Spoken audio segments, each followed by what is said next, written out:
Black Star Network is here. Hold no punches! I'm real revolutionary right now. Black power. Support this man, Black Media. He makes sure that our stories are told. Thank you for being the voice of Black America, Roland. Stay black. I love y'all. All momentum we have now, we have to keep this going. The video looks phenomenal. See, this difference between Black Star Network and Black-owned media and something like CNN. You can't be Black-owned media and be scared. It's time to be smart. Bring your eyeballs home. You dig?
Today is Monday, January 15, 2024. Coming up on Roland Martin Unfiltered, streaming live on the Black Star Network. I'm here in Indianapolis, where I participated in the MLK program at the Madam C.J. Walker Theater. Folks, it has been a busy day. Of course, the commemoration took place today. Ebenezer Baptist Church, where Dr. King was a pastor. We'll hear from Senator Pastor Raphael Warnock, as well as Bernice King, the daughter of Reverend Dr. Martin Luther King Jr. and Coretta Scott King. Also on today's show, Vice President Kamala Harris was speaking in South Carolina. We'll show you her remarks as well. Speaking of South Carolina, we'll be talking to a brother who is trying to run and take the congressional seat of conservative Republican Nancy Mace. Plus, it's the Iowa caucuses. Republicans are going to show you how they are doing whatever they can to vote for the thug-in-chief, the domestic terrorist, Donald Trump. We will break down what's happening there and hear from a number of people in Iowa as well. Lots to discuss on this MLK Day, folks. It's time to bring the funk. I'm Roland Martin Unfiltered on the Black Star Network. Let's go. He's got it. Whatever the miss, he's on it. Whatever it is, he's got the scoop, the fact, the find. And when it breaks, he's right on time and it's rolling. Best believe he's knowing. Putting it down from sports to news to politics. With entertainment just for kicks, he's rolling. It's on go, y'all. It's Roland Martin, rolling with Roland now. He's funk, he's fresh, he's real, the best, you know he's Roland Martin now.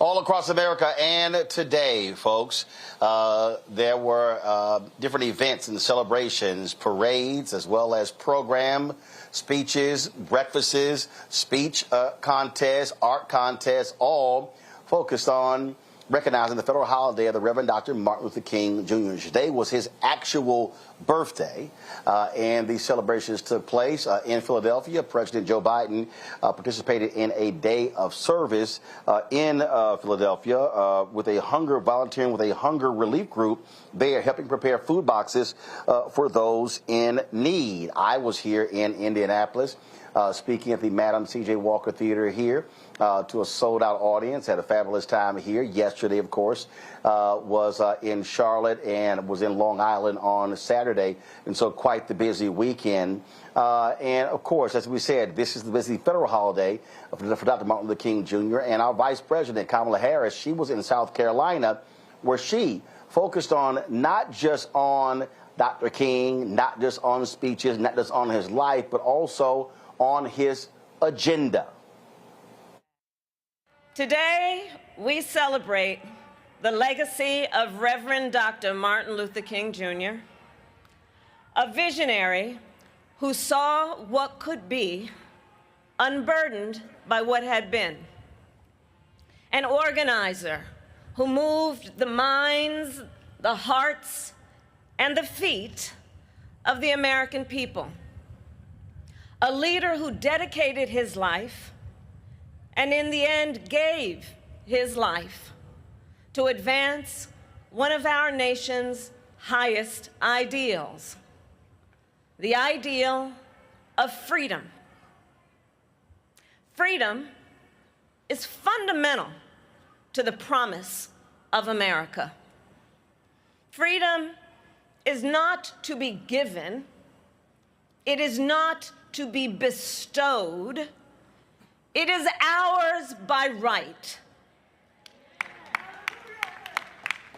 And in many ways, the story of America has been a story of our fight to realize that promise. As Dr. King wrote in the letter from Birmingham jail, The goal of America is freedom. And so we gather this afternoon to honor his legacy. And I therefore pose a question that I do believe Dr. King would ask today. In 2024, where exactly is America in our fight for freedom? How we doing? Well, as Vice President of the United States, I'd say at this moment in America, freedom is under profound threat. Today, in fact, we are witnessing a full-on attack on hard-fought, hard-won freedoms. Consider, in states across our nation, extremists attack the sacred freedom to vote. They pass laws to ban drop boxes, limit early voting, and restrict absentee ballots. In Georgia, extremists have the gall to pass a law to even make it illegal to simply offer food and water to people standing in line for hours to exercise their basic civic duty. I ask the friends, whatever happened to love thy neighbor? The hypocrisy abounds. And please note, the governor in Georgia signed that law on the 56th anniversary of the march from Selma to Montgomery. Today, in states across our nation, extremists propose and pass laws to attack a woman's freedom to make decisions about her own body. Laws that would even make no exception for rape and incest. And let us all agree, one does not have to abandon their faith and deeply held beliefs to agree. The government should not be telling her what to do with her body. Freedom. Every person in our nation has a right to live safe and to live free from the horror of gun violence. And yet today, these so-called leaders stand by and refuse to pass reasonable gun safety laws to help protect our children and places of worship. Every person in our nation has a right to be who they are and love who they love openly and with pride. And yet, this past year, extremists have proposed or passed hundreds of laws targeting LGBTQ people. Every person in our nation has a right to be free to learn and acknowledge our country's true and full history. And yet today, extremists pass book bans. Book bans in this year of our Lord 2024. And then they even try to erase, overlook, and rewrite the ugly parts of our past. For example, the Civil War, which, must I really have to say, was about slavery?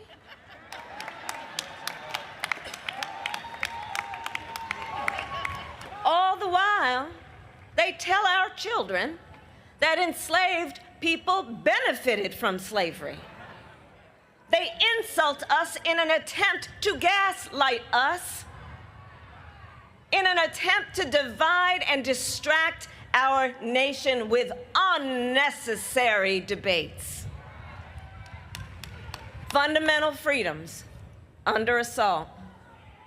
Freedom from fear, violence, and harm. Freedom to vote, to live, to learn, to control one's own body. And the freedom to simply be.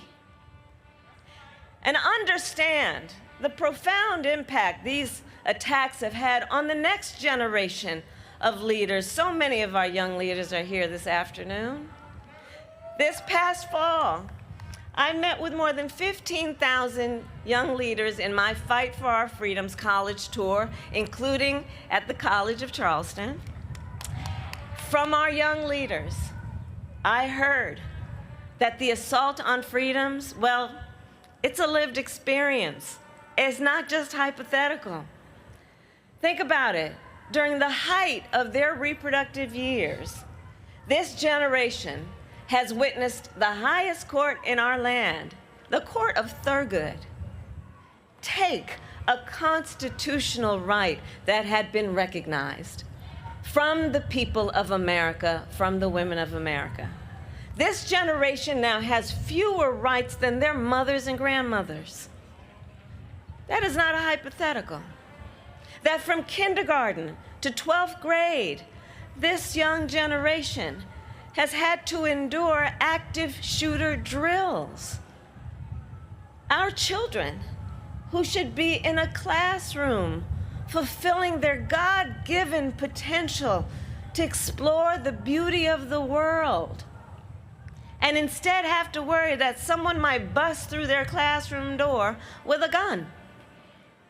And when students go to vote, they often have to wait in line for hours because of laws that intentionally make it more difficult for them to cast a ballot. It is not hypothetical. But even though our young leaders are clear-eyed about these challenges, I will share with you, they will not be discouraged.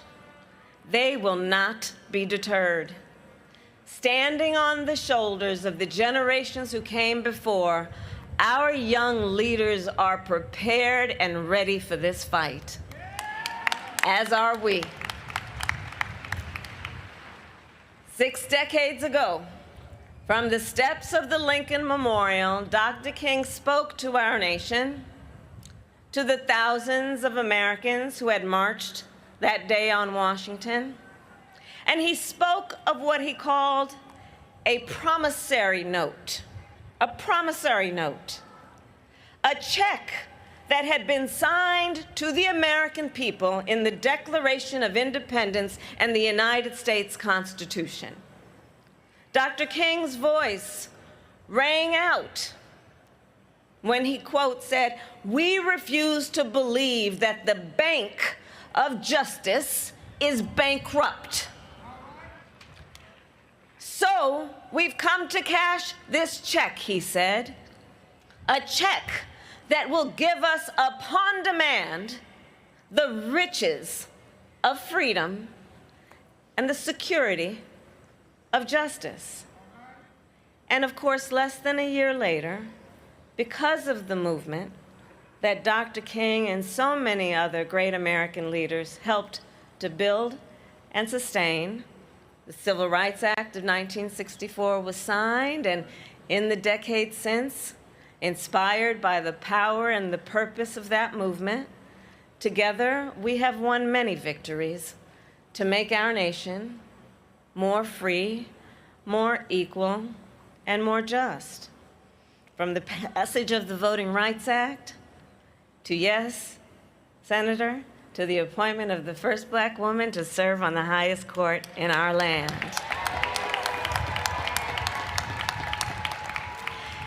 So if he were here, I think Dr. King would be the first to say that, yes, we have come far, and though we have come far, in this moment, it is up to us to continue that fight, to cash that promissory note. And like Dr. King, even through the struggles and the setbacks, even during the pain and the heartbreak, even when our feet grow weary and our legs grow tired, we will march forward for freedom. Because I do believe the true power behind the promise of America is in the faith of her people. The promise of America, I do believe, is in the faith of the people. Our faith in the founding principles of our nation and our profound commitment to make those principles real.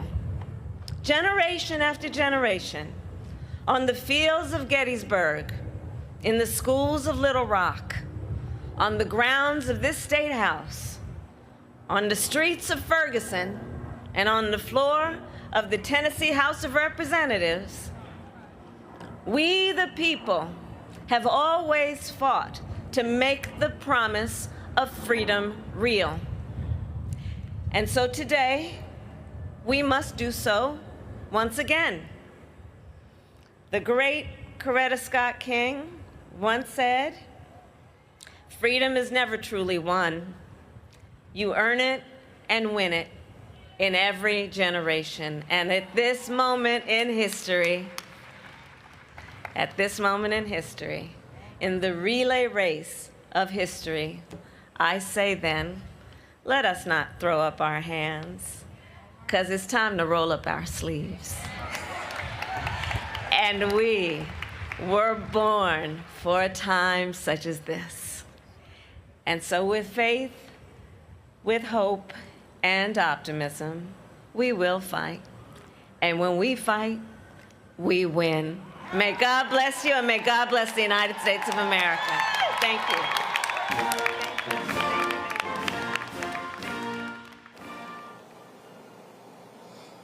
Folks, that was Vice President Kamala Harris speaking today in South Carolina. When we come back, we will talk to our panel, but also to a descendant of one of the most fearless African Americans to serve in the State House during the period of Reconstruction. That's next, right here on Roland Martin Unfiltered on the Black Star Network, broadcasting on this MLK Day. Back in a moment.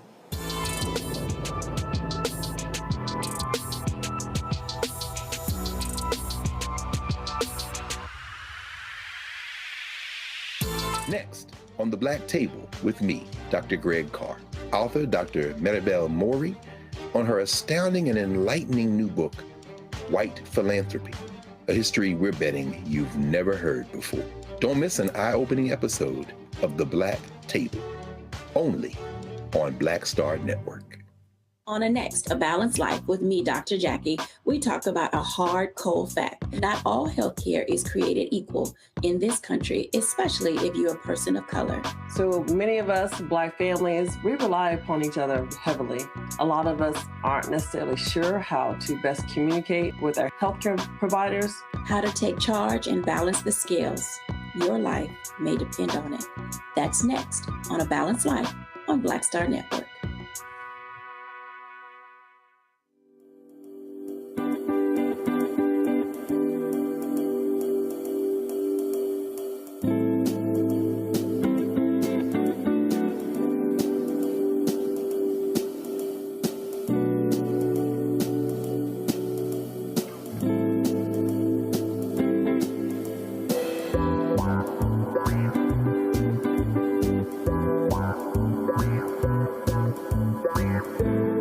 Farquhar, executive producer of Proud Family. Bruce Smith, creator and executive producer of The Proud Family, Louder and Prouder.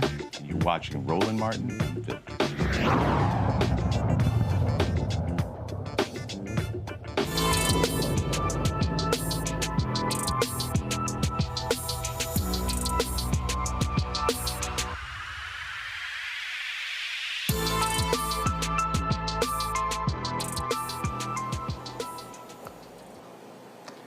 All right, folks, welcome back to Roland Martin Unfiltered. I am here in Indianapolis, Indiana, where I was speaking today at the MLK Day program at the Madam C.J. Walker Theater here in Indianapolis. My panel today, Dr. Julianne Malveaux, economist, also president emerita of Bennett College. Of course, joining me out of Washington, D.C., Glad to have her on this King Day. Also, Suzette Speaks, attorney and host of the Suzette Speaks show out of Miami. Glad to have both of you here.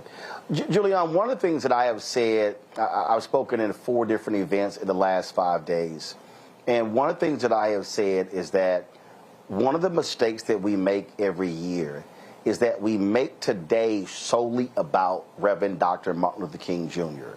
When I believe that his holiday, his birthday as a federal holiday, represents the whole movement, the same way he accepted the Nobel Peace Prize on behalf of the movement. You know, Roland, that's such an important point. And the other point that often gets overlooked is the role that Coretta Scott King played as his partner. She was his partner, who spent almost 20 years turning his birthday into a federal holiday. You know, a lot of our younger sisters and brothers talk about it as the Black birthday song. It's not the Black birthday song. It's Dr. Martin Luther King's birthday song. And we can't ever forget that legacy. And it speaks to the resilience of Black people. And it also speaks to, as you said, the fact that it's not just about the man, it's about a movement. The other thing I think that we often forget, people love that quote, the content of your character. Vice President Harris mentioned the cash a check comment that was also, we've come to the nation's capital to cash a check, and that check has been marked insufficient funds. But more importantly, Dr. King was dedicated to economic restructuring. So he had, there's a quote he has in, this around here somewhere, so I'm not, but basically he says, if we ask questions about poverty, we must ask questions about what kind of country creates poverty, creates a cadre of what he calls desolate beggars. He goes on to say, you see, who owns the oil? Who owns the iron ore? If the world is 2/3 water, why do we pay water bills? So he's really talking about distribution. And all these people who kumbaya-ing it up here, they don't want to talk about distribution. We Black folks don't want to talk about distribution, because we talk about distribution, we've got to talk about the wealth gap, but also who has and who hasn't. He said the curse of poverty is an abomination in our age. It is similar to cannibalism. So, you know, people like to have the nice cleaned up king, but there's an inconvenient king, you know, a revolutionary king, a radical king, and that's a king that we need to talk more about. Well, Suzette, that's one of the points that I've stressed in all of my presentations, that we should be reclaiming the radicalness of Reverend Dr. Martin Luther King Jr. And I get this whole day of service. No, if anything, his birthday should be a day of protest based upon issues that you care about. I totally agree with you, Roland, and good evening to both of you and to the RME family watching. Yes, I do think we have this watered down, very softened version of Dr. King that I think corporate interests, perhaps political interests, want us to believe is what America stood for its whole length of history. And we know that during his time, Dr. King was one of the most hated individuals on this earth, right? By the U.S. government, by the very people, his fellow Americans, that really took a strong dislike is not even a totally encompassing word. They hated him. They despised him for what he was doing in terms of his trying to produce a more equal and equitable society. When he had the Poor People's March, when he was trying to at least put that together and standing for the real unity among poor white people in America and poor Black people in America, that's when he became a problem. When he started to talk about the economic piece, and even to this day, when we are trying to revisit some of these themes, you know, it is always kind of overshadowed by the love and the peace and the harmony without doing anything strategically or politically to actually see folks who have been disenfranchised and folks who of all colors are sitting kind of still in the figurative back of the bus. If we're not using the U.S. Government and policies to actually move them forward, are we really honoring his legacy? So I think there are folks who want to create this newly softened version of who he was, but he was in fact a radical. And the government was wiretapping him, and there was elements of our government that wanted to perhaps see him meet his demise as he was assassinated. And we're not going to speculate on who caused what. But the point that you're making, Roland, is that, you know, his radical side has really much been rewritten, and that we need to know who he truly was and study him in order to really bring his vision of America to fruition. Folks, hold tight 1 second. Later in the show, we're going to talk about Robert Kennedy Jr.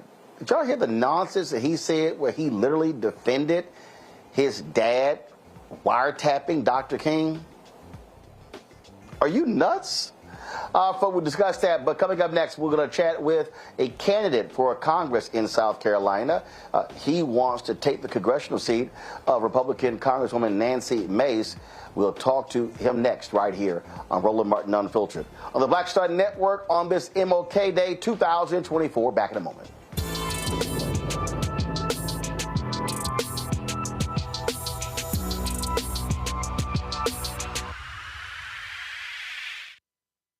Grow your business or career with Grow with Google's wide range of online courses, digital training, and tools. Gain in-demand job skills with flexible online training programs designed to put you on the fast track to jobs in high-growth fields. No experience is necessary. Learn at your own pace. Complete the online certificate program on your own terms. Stand out to employers, get on a path to in-demand jobs, and connect with top employers who are currently hiring.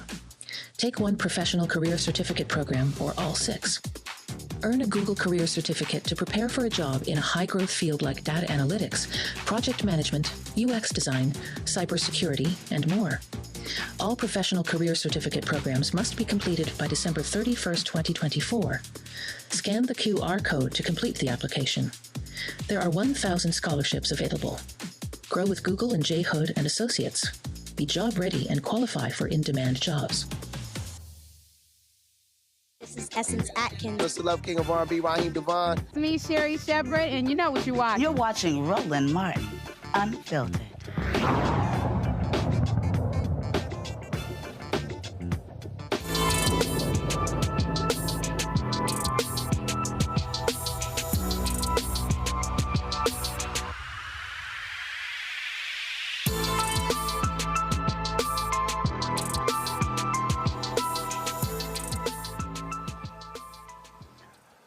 Folks, my next guest is the great-great-grandson of Robert Smalls, the African-American man who in South Carolina commandeered a Confederate ship to secure his freedom. He went on to do some amazing things representing South Carolina.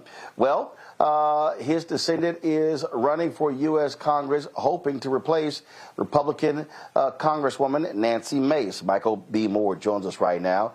Michael, glad to have you here on Roland Martin Unfiltered. Last time we talked, you were leading the new Black Museum in Charleston. Yes, yeah. Thank you for the invitation to be back. And yeah, we were trying to raise the money to get the International African American Museum built, and now it is open, and it's a very, very special place. I encourage your viewers to take a trip to Charleston and to check it out.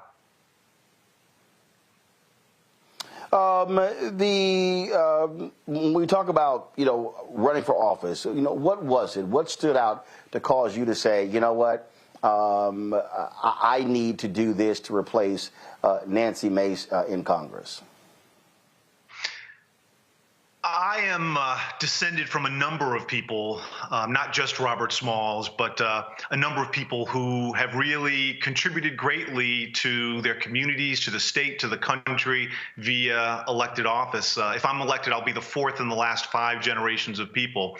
I'm a father among a number of different things. I've got 4 sons. I've got a 6-month-old granddaughter, and I looked at the world that my generation was leaving theirs, and it just felt to me that that there were some significant issues, that there's significant challenges, and in particular that there were more challenges even for them than I had growing up. I grew up on the tail end of the civil rights movement, and even though we were still dealing with a lot of those social issues, and obviously we are still dealing with many of those issues, there was still an overall sense that each generation would do better than the last, that children would somehow almost automatically outperform their parents economically, socially.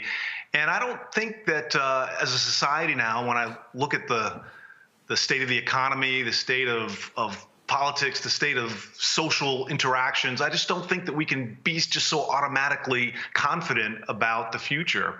And being descended from a number of people coming from South Carolina who contributed in this way, you know, I grew up with this real reverence for service, reverence for what one can do in service of others. And so it just felt like I, you know, needed to jump in and try to make a difference.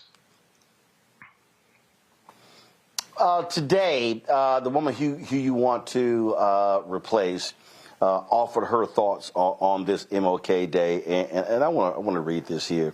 So Nancy Mace sends out on her personal Twitter account, on this Martin Luther King Jr. Day, we reflect on the progress made and the work that still lies ahead. May we be inspired to create a world where every person is valued and treated with dignity. Well, she got trashed by folks there on social media. She is a perfect example of Republicans who love to speak about Dr. King, but completely oppose his agenda. Yeah, there's no question about that. I mean, I saw on social media, you called that out earlier on in the day about corporations and others who are playing this game. But beyond that, Nancy is one who tries to give a little something to everybody. There's just enormous gaps between what she says and what she does. For example, she has critiqued her party around abortion, their stances on abortion, but yet she was the co-sponsor of a 6-week abortion ban.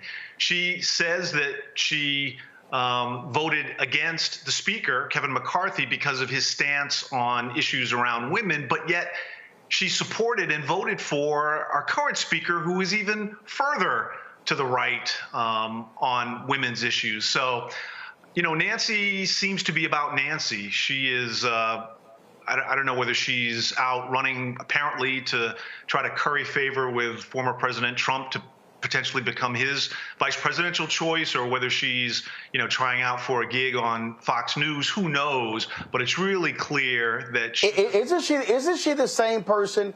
Isn't she the same person who Trump didn't endorse? And she traveled to New York to do a video in front of Trump Tower to pledge her allegiance to MAGA? Yeah, she tried to make it right real quick.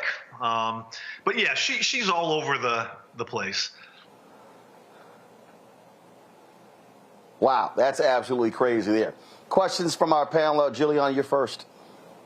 First of all, brother, good luck. That lady was something else. I want your reaction on her scolding of President Biden when he went to Mother Emanuel to speak.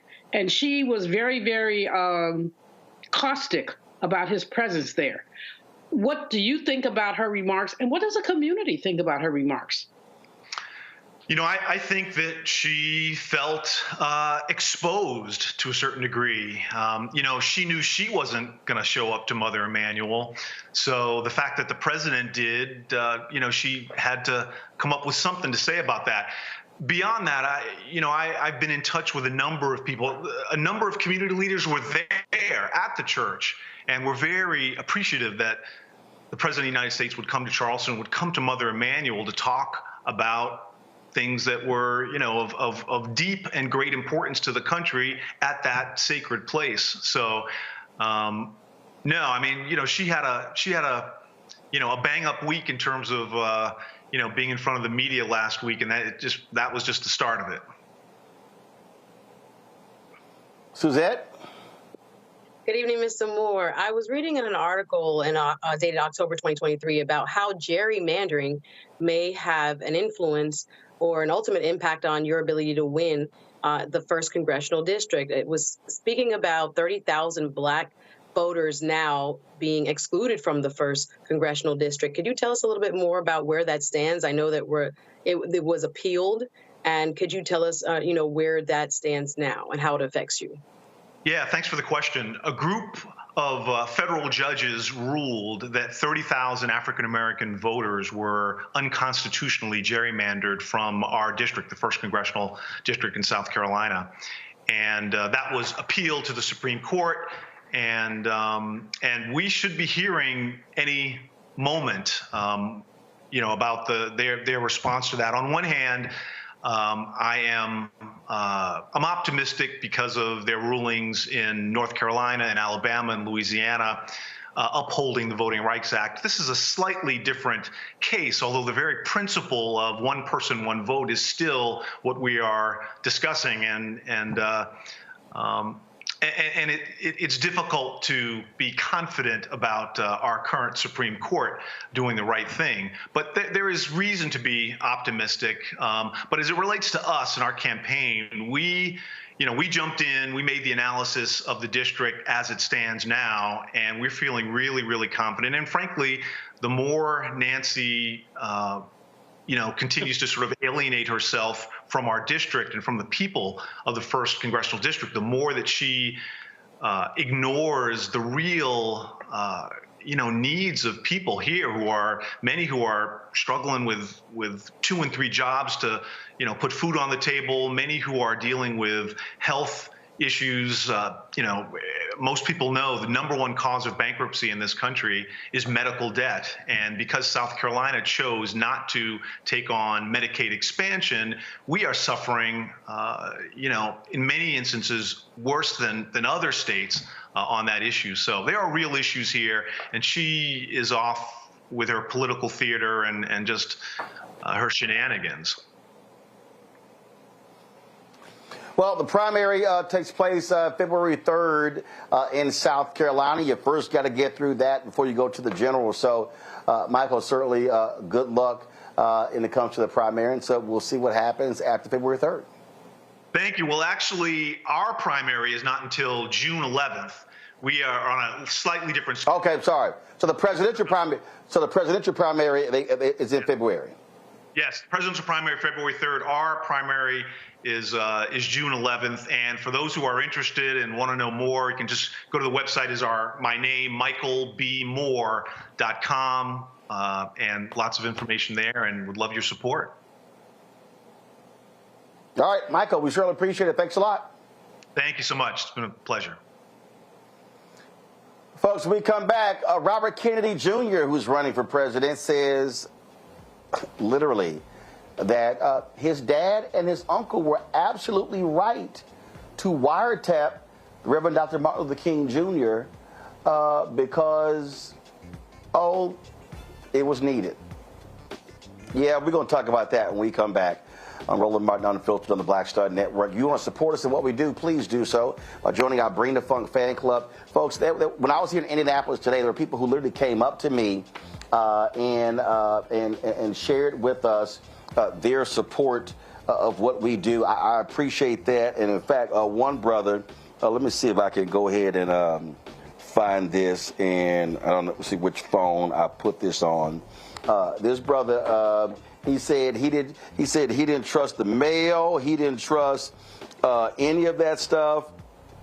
He didn't trust that. He said, but he wanted to put the money in my hand, and he absolutely did that. And I'm going to send it to our folks who may not have time in this break, but to show you. But I want to show his show. I wanted to show you his name. He gave a $1,000 contribution to Roland Martin Unfiltered. He said, look, I ain't trust the electronic stuff and nothing else. I want to put it in your hand. And so I thank the folks who support us in what we do. Folks, I'm telling you, without y'all, we can't do what we do because we're fighting a good fight when it comes to the advertising community. So send your check and money order to P.O. Box 57196, Washington, D.C., 20037-0196. Cash App, $, RM Unfiltered, PayPal, R Martin Unfiltered, Venmo is RM Unfiltered, Zelle, Roland at RolandSMartin.com, Roland at RolandMartinUnfiltered.com. We'll be right back.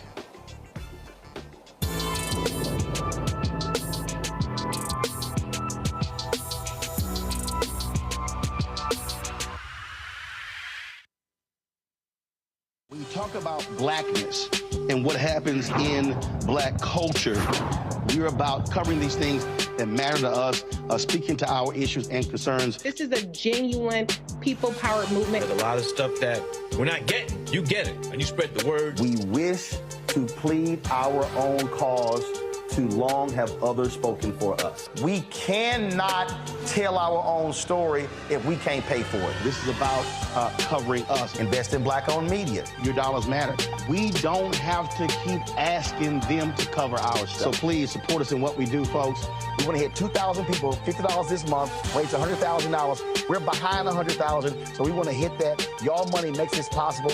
Checks and money orders go to P.O. Box 57196, Washington, D.C. 20037-0196.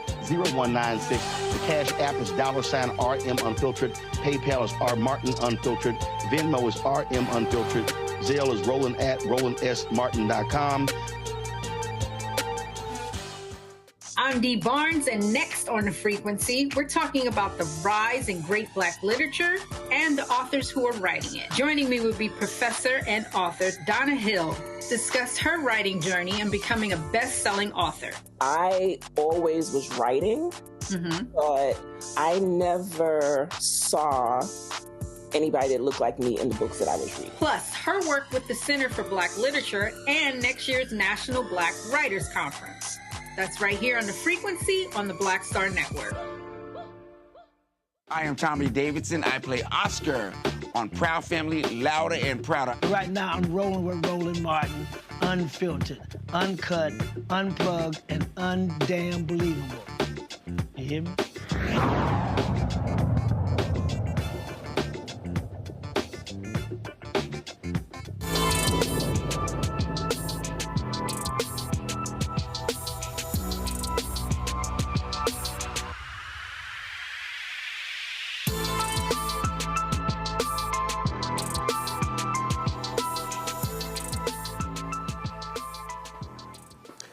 All right, folks, I've heard some pretty dumb stuff, and a lot of it comes from Robert F. Kennedy Jr. Yesterday, in an exclusive interview with Politico, he literally said that it made sense for his dad, Robert Kennedy, and President John F. Kennedy, his uncle, to authorize wiretaps, FBI wiretaps, against the Reverend Dr. Martin Luther King Jr. He said that he admitted that the FBI was out to ruin King, but he called it a necessary step. He said because the Kennedys were making big bets on King, particularly in organizing the March on Washington. Quote, they were betting not only the civil rights movement, but their own careers. And they knew that Hoover was out to ruin King. The story says that he argued that the Kennedy administration had a legitimate reason to go along with Hoover's determination to surveil King. He said, quote, that was a good reason for them doing that at the time because J. Edgar Hoover was out to destroy Martin Luther King and the civil rights movement, and Hoover said to them that Martin Luther King's chief was a communist. My father gave permission to Hoover to wiretap them so he could prove that his suspicions about King were either right or wrong. I think politically they had to do it. Julian, this is about the dumbest. See, they're about to make me cuss. I'm trying not to cuss. This is about the dumbest crap I have ever seen to say, oh, yeah, they authorized the wiretaps against King to prove that he wasn't the bad man that Hoover said he was when Hoover used the wiretaps to try to blackmail King to even commit suicide. You know, Robert F. Kennedy Jr. needs to get himself committed. That is like some of the dumbest nonsense that I've ever heard. We know good and well that JFK and RFK, they had no business doing that, and he knows it too. But he's justifying, he's using historical hindsight to justify what he knows was an egregious wrong. Even more than that, what Hoover did to King was criminal. Yes, they tried to push him into committing suicide, they informed Coretta, Mrs. King, of his affairs, which basically probably caused enormous angst on her part. I think what Suzette said in the previous segment about Dr. King, about some of this, they wanted him out of the picture. They loved him until until he started connecting militarism, racism, and violence. When he started connecting those things, he lost the support of all the foundations who had been pouring money at him. He lost the support of many of the white allies who had surrounded him when he talked about I have a dream, but not when he talked about economic restructuring. And the Kennedys went along with J. Edgar Hoover. We know J. Edgar Hoover was a cross-dressing racist, and I ain't mad about his cross-dressing. I'm mad about his closet. But that's not the point. The point is that the Kennedys basically conspired to destroy Dr. King by giving permission for Hoover to wiretap and not putting any brakes on Hoover, so that had they put brakes on Hoover, they could say, you're not going to, if you wiretap, well, there's no if, but you can't send this stuff to Coretta. You can't use this for any other purpose. But the fact is that they allowed it. So, you know, everybody who looks like our ally, and, you know, my mama had a picture of JFK and Jesus on her wall. Then she added Obama. I'm like, Mom, please, just stop it. But, you know, we revered JFK because we didn't know all the facts. And we know all the facts. We know that he, too, was a predatory capitalist who exploited Dr. King for his own benefit. Suzanne, I'm laughing because he's like, yeah, they wiretapped King because they were betting on King. Hell, black people were betting on JFK.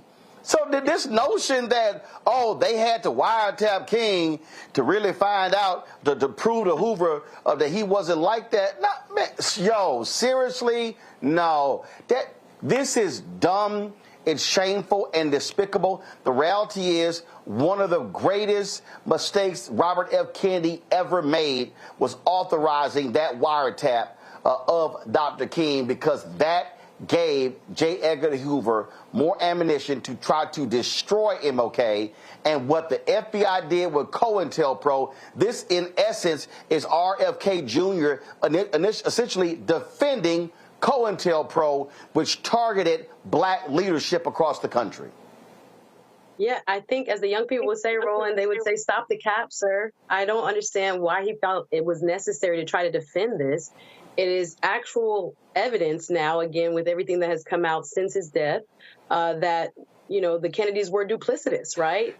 They are cool with you in public, like many politicians. And then if they happen to find something that might work in their favor to be able to, you know, bring you down at the same time, it would work for them, right? So they kind of gave, they did give J. Edgar Hoover kind of this open blank check to go after him. And like you're saying, so many others in the civil rights movement. What about all those other people? Were they betting on them as well as they were trying to find all kinds of information to try to destroy them? There were no FISA courts at that time. There were no judges to pre-approve this type of stuff. That it was just a here you go.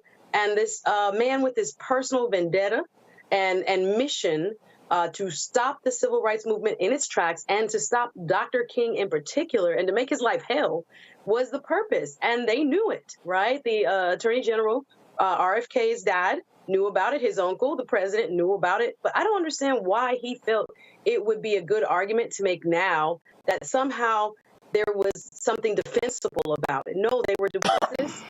They wanted good and bad information that they could use for their benefit in the future. It's 7 o'clock. Well, and the thing here, first off, the wiretaps were approved on October 10th, 1963. And so here's a perfect example. I just pulled this up here. So Attorney General Robert Kennedy approves FBI wiretaps on Dr. King on October 10th because of allegations that two of his aides had communist associations. I don't know what the hell Robert F. Kennedy Jr. talking about. And then he said, oh, I think my father, I think John F. Kennedy, the uncle, privately warned King about the wiretaps.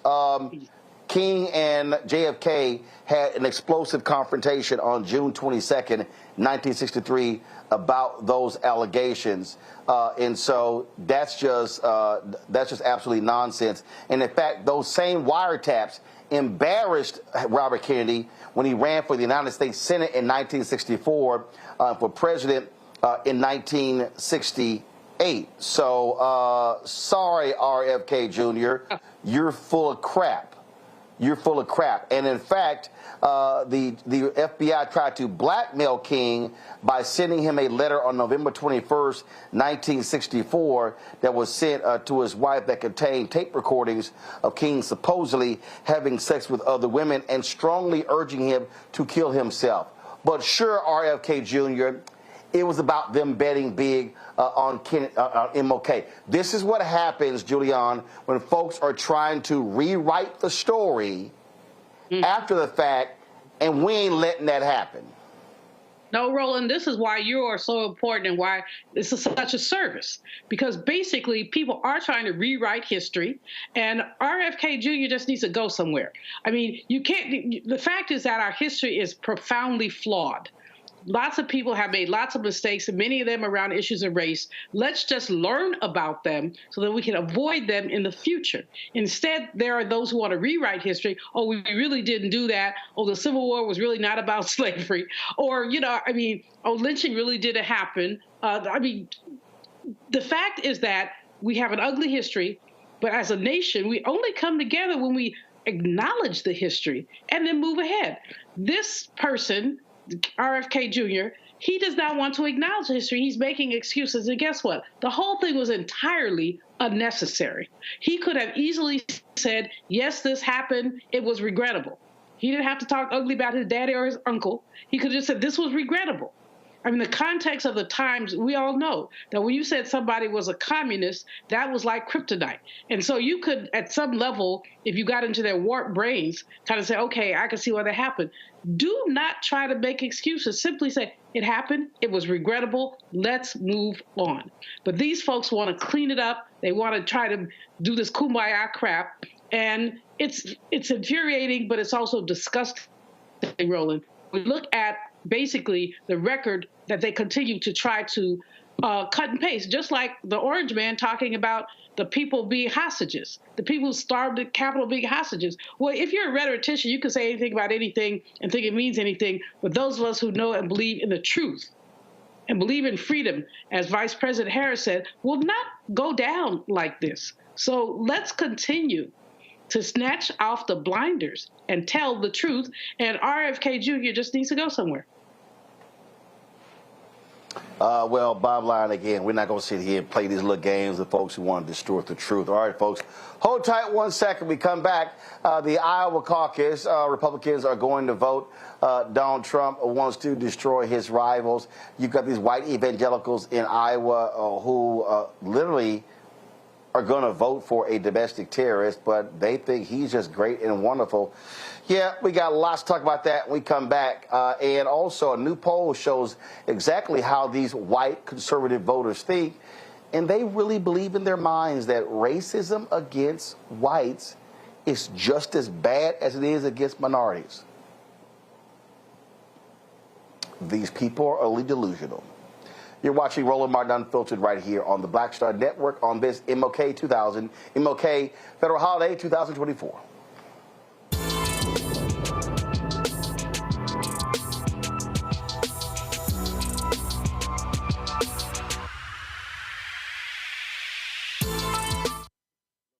Hatred on the streets, a horrific scene, a white nationalist rally that descended into deadly violence. White people are losing their damn minds. An angry pro-Trump mob storms the U.S. Capitol. We've seen shooting. We're about to see the rise of what I call white minority resistance. We have seen white folks in this country who simply cannot tolerate black folks voting. I think what we're seeing is the inevitable result of violent denial. This is part of American history. Every time that people of color have made progress, whether real or symbolic, there has been what Carol Anderson at Emory University calls white rage as a backlash. This is the rise of the Proud Boys and the Boogaloo Boys. America, there's going to be more of this. Here's all the Proud Boys, guys. This country is getting increasingly racist in its behaviors and its attitudes because of the fear of white people. The fear that they're taking our jobs, they're taking our resources, they're taking our women. This is white fear.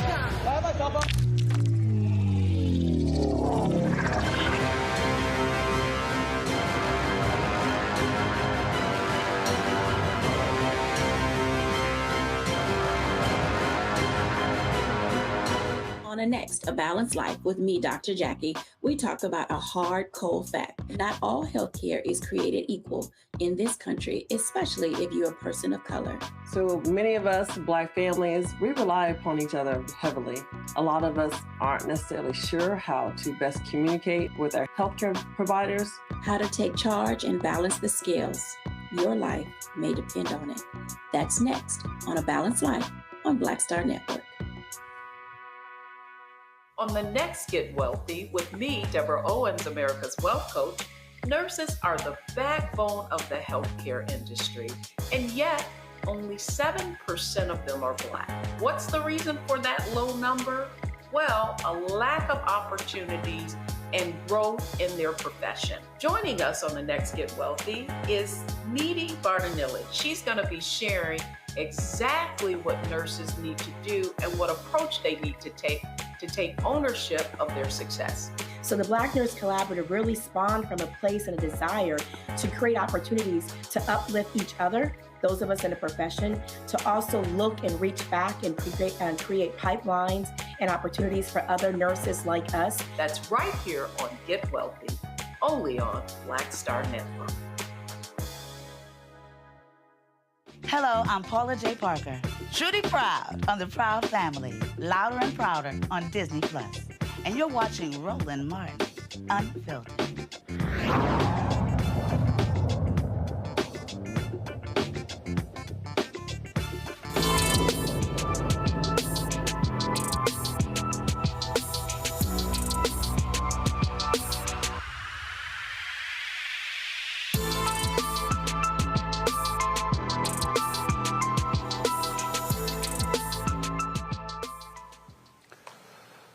All right, folks, Iowa normally is the first presidential caucus for Democrats and Republicans. Democrats said, nah, we're good. We're going to start with South Carolina. Republicans are sticking with Iowa, and so they're going to the caucuses today to vote.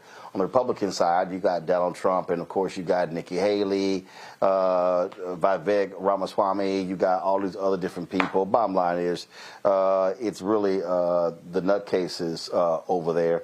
Who are running. Let's go to Wayne Ford. Wayne is the co-founder of the Brown and Black Forums of America. Wayne, glad to have you here. First and foremost, it's freezing, it's cold. You've got, frankly, these white evangelicals in Iowa who don't care that Donald Trump wants to lead an insurrection, don't care that he told people to move on when it came to the shooting in Iowa. Based upon what we have been hearing, that they're going to give him the knockout punch there in Iowa. That says a whole lot about these folks who they want to see as president. Yes, it does, Roland. I've been doing this for a long time. I came here to play football back in the 70s. But the bottom line is that Iowa has a unique situation. We can show the world, we can show America, we can show so many people how we look at the race issue. By us being number one for all these years, Roland, as you know, we've been the first caucus state for so many years. When Democrats and Republicans do it, and you got two races running at the same time, it's a different feeling. You get a Republican philosophy, you get a Democratic philosophy. But right now, since the Democrats lost out for various reasons, and one day, Roland, that's a whole show by itself, because I can talk to you about how the Democrats lost that opportunity that we had. Some people got mad, some people didn't. But the bottom line is, it balanced each other out. But now it doesn't balance out because you only got one party and you're only hearing one thing. I've been doing this for a long time, Roland. I don't see the Republican candidates going out and talking to the Latino community in Iowa, the Black community in Iowa. I just don't see that. And to be candid, they don't feel no pressure because we don't have the Democratic caucus going on at the same time. We don't have two a Democrat and Republican running for president. So it's wide open, and that's why they talk about the Civil War. That's why they mention slavery, because they know nobody's going to hold them accountable. The Brown and Black Forum would hold them accountable if they did not reject my forum 2 days ago and did not show up. Also, I want to bring in someone, Eddie Andrews, Iowa State Representative out of the 43rd District. Eddie, Representative Andrews, glad to have you as well here on Roland Martin Unfiltered. Just give us a sense of how you have analyzed what you've heard. I mean, we have heard some of the craziest stuff. You've got Vivek Ramaswamy running around talking about, oh, racism doesn't exist, but he's literally seeing and feeling the racism directly from his own people, people who won't vote for him. Well, first of all, thank you so much, Roland, for letting me be on your show. This is you've been fighting this battle for a long time, and to be commended. So, been a great follower of you. And I know you may not think that all Republicans are monolithic, but I certainly want to commend you, I should say, for all the hard work that you've been doing for decades. So, you know, it helps. Oh, no. I mean, I know, listen, I know all Republicans aren't monolithic. I know lots of black Republicans. I know some real black Republicans, as opposed to some of these grifters out here who are trying to make a buck since Donald Trump got in there. The issue that, and many of these brothers and sisters who I talk to are frustrated because of what they hear coming from folk in their own party. Yeah, there are some interesting comments that are coming out from some of our some of the candidates. You know, the one that couldn't quite manage to figure out what the Swivel War was about. I mean, come on, people. It was. I mean, it should have doctored 5 points right then and there. You know, the first people who heard that. But you know. You're right, but there are a lot of good things that are happening too.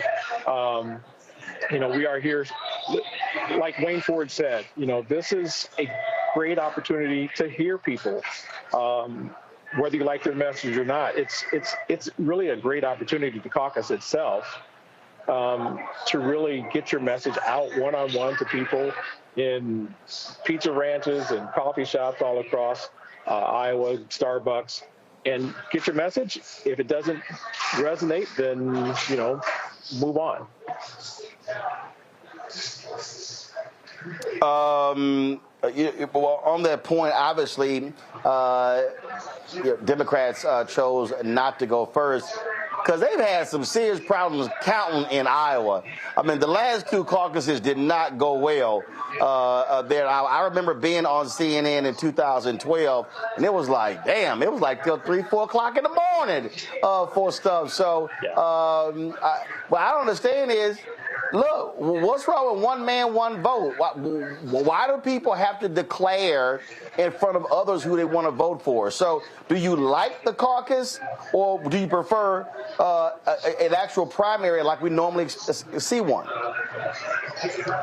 Is that my question? So I would say that, first of all, the Democrats and the Republicans, the parties actually control the caucus, not the state. So the Democrats do the you know, the physical movements. You know, you stand here in this corner if you like candidate A, and you stand in that corner if you like candidate B.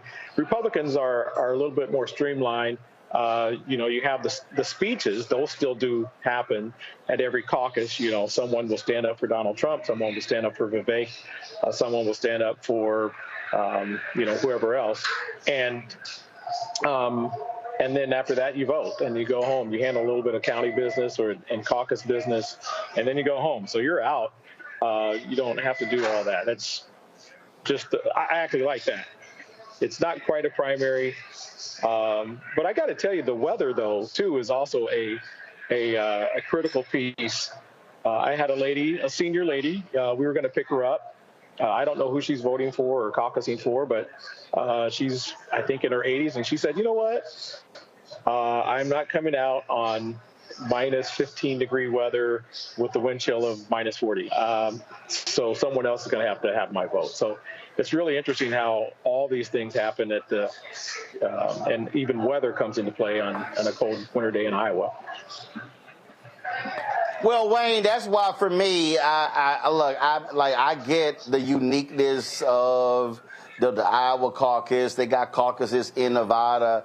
But look, just give me some regular ordinary voting where I can do a mail-in ballot, where I can sit here early vote, where I don't have to sit out and go out there and freeze my ass off to cast a ballot at a caucus.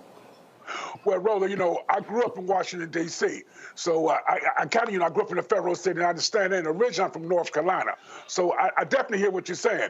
But what I try to tell people is this.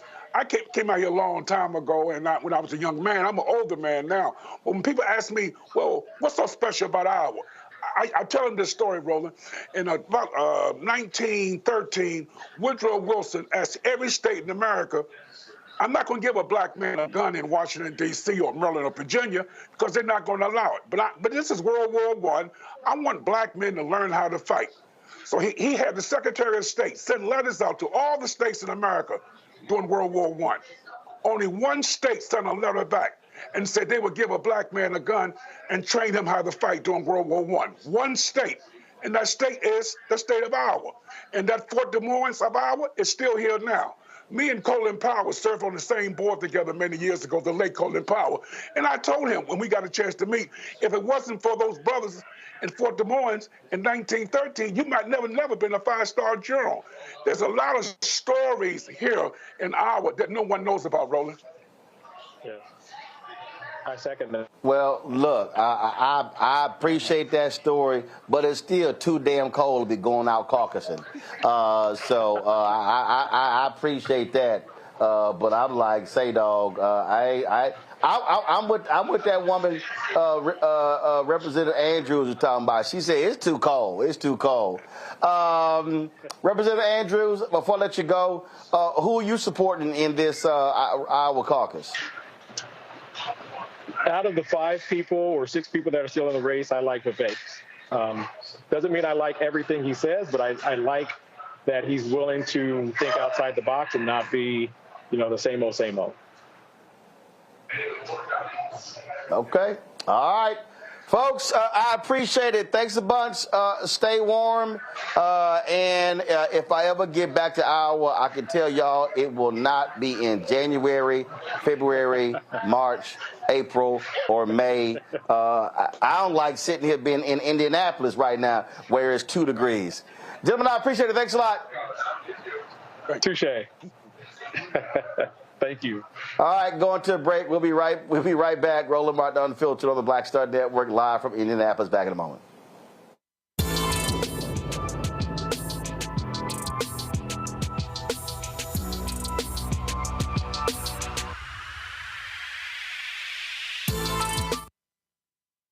On the next Get Wealthy with me, Deborah Owens, America's Wealth Coach, nurses are the backbone of the healthcare industry, and yet only 7% of them are Black. What's the reason for that low number? Well, a lack of opportunities and growth in their profession. Joining us on the next Get Wealthy is Needy Bartonelli. She's going to be sharing exactly what nurses need to do and what approach they need to take ownership of their success. So the Black Nurse Collaborative really spawned from a place and a desire to create opportunities to uplift each other, those of us in the profession, to also look and reach back and create pipelines and opportunities for other nurses like us. That's right here on Get Wealthy, only on Black Star Network.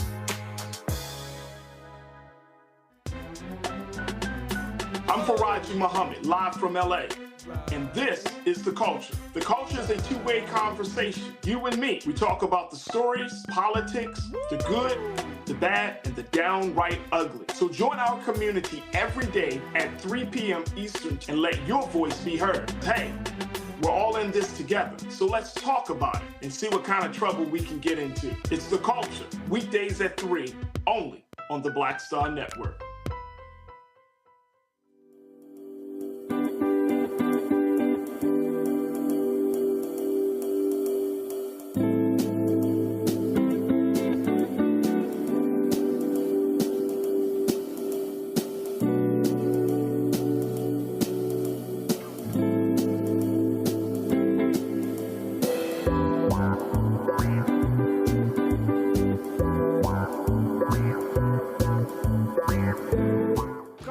pretending to be Roland Martin. Holla! You ain't got to wear black and gold every damn place, okay? Ooh, I'm an alpha, yay. All right, you're 58 years old. It's over. And you are now watching Roland Martin Unfiltered. Uncut, unplugged, and undamn believable.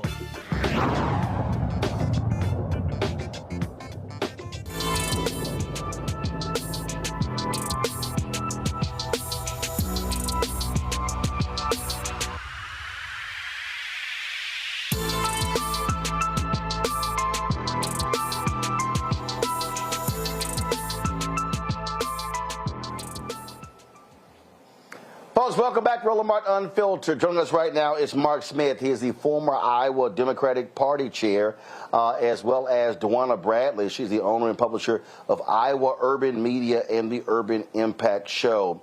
Glad to have both of y'all on here. Mark, I'll start with you. A lot of people were upset because Democrats chose to make South Carolina first. New Hampshire people still are mad and upset. And look, I agree with it. I simply said I don't believe that one state has the absolute right to go first. I believe it should be rotated. I just don't believe that everything has to be. You start off presidential campaigns with solely what people in Iowa and New Hampshire have to say. Where did you come down on this? Well, of course, you always hate to give up something that you have. And I attended my first caucuses in 1972, Roland. So I liked this process. I know in the earlier segment you talked about not liking the caucus. But to me, it's a gathering of Democrats from the area. And it's such a unique process that I do like it. So if we had to give it up, which we have a new process that the results aren't given out quite as quickly, if we have to give it up, yes, then I would be in favor of rotating. But Dwana, how long this stuff take? I mean, listen, I'm still registered in Texas. When I went to vote, I probably was in line about 10, 12 minutes, went in, voted, walked out. I've seen these other stories, folk at these caucuses several hours. Look, I can play a round of golf in less than 4 hours. Let me tell you, they are spending quite a bit of time at these caucus events, and they're coming tonight. So I know a lot of people are figuring out, are these people going to show up? They are. I have ran into several individuals already who were asking me to, am I at the right place? They're scouting out these places before it even starts. I guarantee you they're going to come. They are there for hours. I think these things could move a lot quicker, but this is what the folks do. They spend a lot of time here kind of running through the motions, but they're showing up tonight for sure. I've seen it and witnessed it tonight, so they're going to be there. Mark, for folk who are unfamiliar, how does this caucus stuff works? Walk us through how do y'all get around to determining who actually wins? Well, this is different, of course, this year. And you mentioned the difficulty that we had with the last two caucuses, which is, frankly, an embarrassment that happened. But what usually happens at the caucus is that you get there, you sign in, you have an opportunity to give some money to the state party, to the local party, you greet old friends, and then you divide into preference groups. And then there is a process that if someone isn't viable as a preference group, then other people try to get you to come on over to their side. So it's just a unique and interesting process for those of us who've gone through it. And as Wayne Ford talked about, you keep in mind that this has been in the past a progressive state that has done some great things, that Barack Obama needed to win Iowa or felt that he needed to win Iowa Iowa to go on and win the nomination and win the presidency. And we saw those things happen. We also saw a woman carry this caucus process, and we found a person who is gay who won the Iowa caucuses. So it has been in the past a good opportunity for Iowans to show that we're progressive people. And I get the whole gathering thing along those lines. DeWanda, we've heard a lot of stuff leading up to this Iowa caucus. We've heard Nikki Haley utterly confused about the Civil War. You got Vivek, who's constantly talking about racism don't exist. But then you got people there who are saying, man, I ain't vote for that dark-skinned dude because I think he's a Muslim. And you've heard so much about the strength of white evangelicals there in Iowa. And so what do you make of all that we've heard, DeWanda, all that we've seen, and what that means for the Republican Party? Yeah, I think with everything that I've seen and I've heard, I mean, here in Iowa, it is a Republican state, and what we're finding here is that their agendas are being pushed forward and they're being moved, and that's what we're seeing, and that's what we're going to continue to see. And what I'm seeing is that the people that will come out tonight will rally this party once again, and they're going to be on the move to make things happen.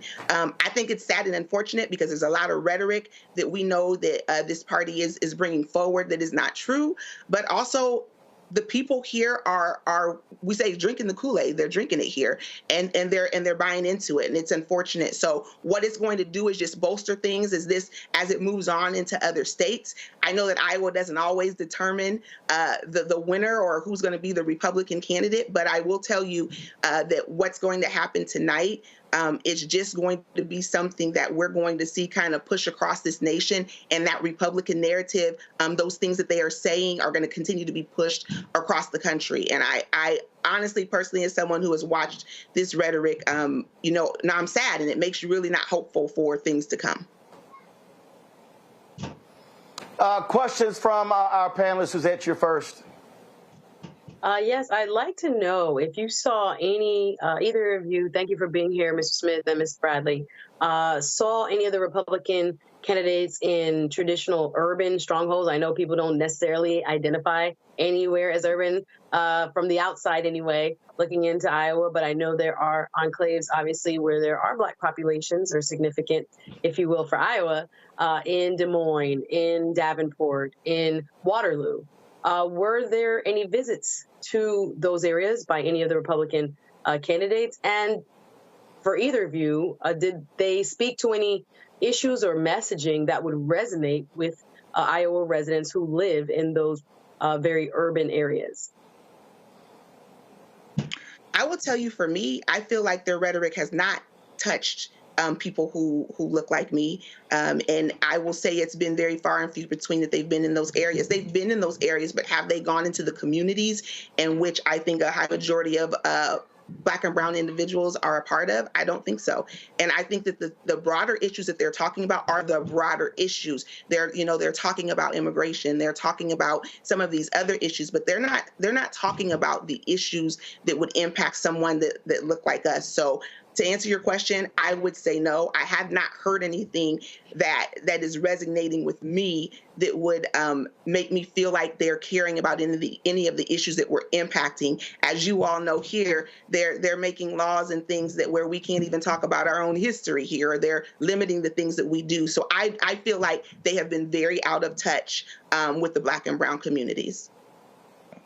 I would add that I agree with that. First of all, as Roland talked about some of his views, and mine are not all that different. And so I haven't really followed where they've been in the state of Iowa. But one day when I was in Oskaloosa, there was a DeSantis rally that was going on there. And so I have seen it more happening in the rural areas. Wayne Ford talked about the Fort Des Moines during World War I. But Iowa's had a history of, in 1839, the very first territorial Supreme Court ruled that people are not property. And we desegregated our schools in the 1860s. Yes, 1860s. And so these things that are going on currently with the Republican Party here are very different from the origins of the Republican Party, and that makes me very sad. Julian? First of all, thank you both, Mark and Dwana, for being with us. You know, I don't hear, Iowa has a 4% black population, 4.1, 4.2, something like that. So you don't often hear a lot about black folks or black issues in Iowa. So Dwana, you have a newspaper, you have a show. Tell me what we need to know that we don't know, because the mainstream media is not covering people of color, but especially black people in Iowa. We've been blacked out for Iowa. And Mark, if you would chime in after she basically talks to me about what are we missing? What must we know as we talk about these Iowa caucuses about black Iowans? Yeah, so I would say that that's the reason why I created a media company, is because a lot of things weren't being shared, or we were focusing on those higher level things. But I say here in the city where I'm at and across the state of Iowa, we're dealing with, health issues. I'm not having access to health insurance. We are dealing with an educational issue. I served previously on the school board for our district here in Des Moines Public Schools, and we're talking about still trying to figure out how we support our black males. They are, in our district, the lowest achieving group of individuals, and that's probably not different in any other parts of the state of Iowa. And we're still trying to figure out how to provide those resources. So we have an educational crisis with our black males and our black and brown students all together. We also are dealing with housing, being able to adequately, get your loan secured for housing. We know that that is a pathway to some generational wealth within families. We're having those issues here. I actually just spoke somewhere today regarding that issue. And then we're also talking about our Black-owned businesses who are here, but not being able to get the access to capital that they need to be able to thrive and to achieve, to be better. So some of the things that you're hearing on a larger place, we are dealing with those same issues here in Iowa. You're just not hearing about it as much, but you hear, when our governor makes some of these laws that they're making, when we're talking about, banning books and not being able to talk about the 1619 Project and other things, you hear those things, but those are some of the other critical issues that are impacting Black Iowans. Yeah. All right. Mark and Dwana, I appreciate I'm sorry, Mark, go ahead. No, excuse me. But yeah, I think, again, this breaks my heart. This history of Iowa, 1839, the ruling that people are not property and not subject to the rights of property. Then Susan Clark, Clark versus the directors in 1868 that desegregated our schools. And then Emma Cogger pushed for equal protection under the law in Iowa in 1873. So we had that great history, and now we've moved into this. You mentioned about 4% African-American population in the state of Iowa, but what is really sad with that is the last I knew about a 25% population in the prisons of African-Americans, or a much higher than the overall population. I am haunted by what a friend of mine said, and I would give his name, except I haven't gotten his permission to say that on. But he said, African-American people in Iowa are tired of having the worst streets, the highest crime levels, and the poorest schools in the area, and therefore they're not voting like in the percentages that we would like to see. And so that has to change, and there has to be more response to those concerns.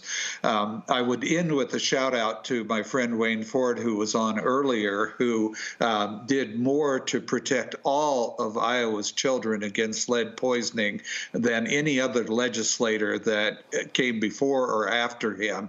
And that was a concern that he expressed for all Iowa children. All of us need to do the same. All right. Mark and Dwana, we appreciate it. Thanks a lot. Thank you. Folks, we'll be right back on Roland Martin Unfiltered right here on the Black Star Network.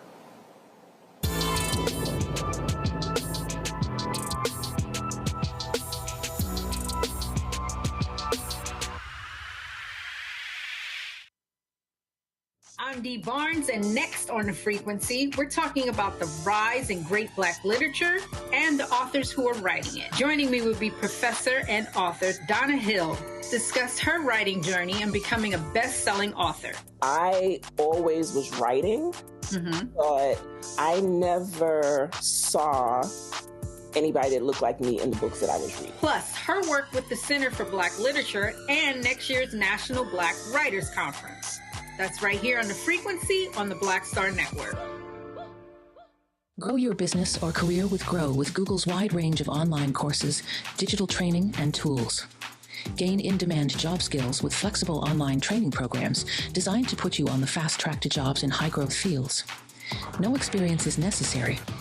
Learn at your own pace. Complete the online certificate program on your own terms. Stand out to employers, get on a path to in-demand jobs, and connect with top employers who are currently hiring. Take one professional career certificate program or all 6. Earn a Google Career Certificate to prepare for a job in a high-growth field like data analytics, project management, UX design, cybersecurity, and more. All professional career certificate programs must be completed by December 31st, 2024. Scan the QR code to complete the application. There are 1,000 scholarships available. Grow with Google and J. Hood and Associates. Be job ready and qualify for in-demand jobs.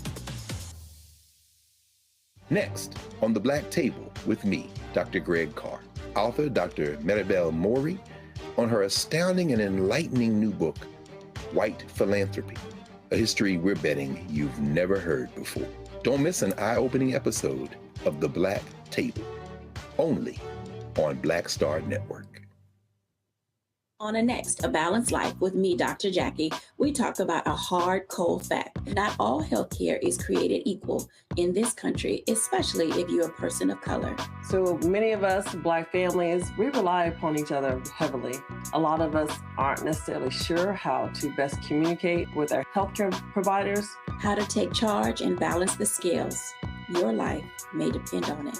That's next on A Balanced Life on Black Star Network. Hey, it's John Murray, the executive producer of the new Sherry Shepherd Talk Show. This is your boy, Earthquake. And you're tuned in to Roland Martin Unfiltered.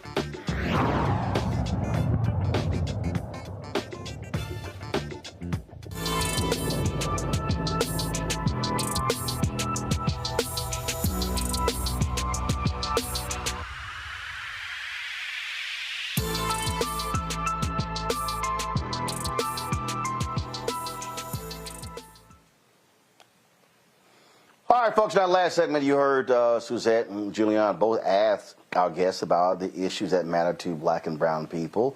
Joining us right now is Bo James, is CEO of Hip Hope, Inc. He currently is at one of the Caucus locations. Also, Jessica Trinidad, a Hispanic community advocate. Glad to have both of you here. All right, Bo, what's happening where you are? Hey, everyone's just gearing up. I just checked in, logged in, and I'm in like a suburb of Des Moines. And so, yeah, it looks like I'll probably be the only pepper in the salt out here. How does it work? First of all, do you have to declare parties, or can you vote in? Do you have to vote in one or the other, or can you vote in both Republican and Democrat caucuses? I really haven't asked, but they did ask me what party I was in, and now that I think about it, when I did walk in here, there was arrows to the Republicans and arrows to the Democrats. So I talked earlier about the caucus format, and I get some people who they think is pretty cool. People get together and they get to talk. Man, it just takes too damn long. So did you bring you some snacks, some headphones? Did you bring you some board games or something? Because you're gonna be there a while. Yeah, no board games. That's a good idea.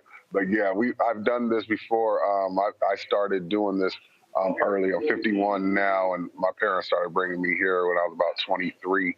And so, yeah, it is a long process, and it's interesting to see, how different people click up around different issues and things like that.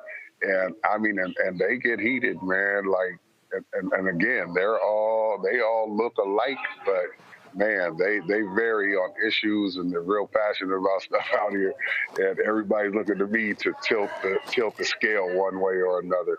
So, yeah, I should have brought the board game, man. Now, I got to ask you this because, I keep a black and gold deck of cards in my backpack. So has the spades game ever broke out at a caucus?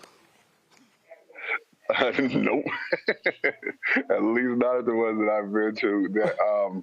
Like I said, I've kind of been on the outskirts. I mean, you can get anywhere from suburb to suburb within 5-10 minutes here. So I'm always on the outskirts, but I dwell in the city, but I reside outside of the city. And that's funny because those are the exact same deck of cards we just gave out at our Young Men of Color conference back in October. Well, you said you're the only speck of pepper there, so I don't know how many other folk who don't look like you will understand how to play spades. So yeah, I keep these in my backpack. So when somebody starts talking trash about spades, I'm like, come on, let's go. Okay, we're gonna have to take you up on that. We hold the spades tournament here this weekend. I believe it is. Yeah, this weekend. So yeah, that's what's up. All right. I'm always ready, and like I say, I don't need somebody. I can bring my own deck. We good. But questions. So let's see here. I know we're trying to fix Jessica's audio. So any questions from Julian, Suzette? Julian, you first for both. Okay, my brother. Well, thank you for the Hip Hope Coalition. I like that name, Hip Hope. You're there at the caucus. As you look around, what's the energy? What is the energy? Because, all day long, the CNNs and the MSs have been speculating about whether people were going to come out, who are they going to come out for. Can you share what the energy is as you're there right now? Yeah, like right now, like I said, people are they're kind of sizing each other up, and because like I said, later on, everyone gets to separate. Like there's a bunch of tables here and stuff, and so everybody's like trying to feel each other out to see who they're going to align with probably later on. And the energy is high just because there are people pouring in, and we're sub-zero temperature right now, but they're still showing up. We've been at MLK events all day long. I've had a whole little bus of kids that I've taken to a couple of events today. And so to end up here, and like I said, this is a whole different look. But like I said, this energy, I mean, these guys really get fired up for the, for the campaigns and things like that. We do take this very seriously in Iowa. But like I said, it's interesting to see that, I mean, they're willing to go at it with one another. So it really, it gives me a lot of insight to, the culture and how they deal with one another, especially when they're talking about their priorities and things that matter to them. We got Jessica straight with her audio. Jessica, I want to bring you in here. For you, what are the priorities that you want to discuss, and have you heard any of that being discussed by these Republican candidates? Yeah, thank you for having me. One of the things that I would love to hear the candidates discuss, obviously, immigration. Immigration is a major topic with our Latino community, but also access to healthcare and,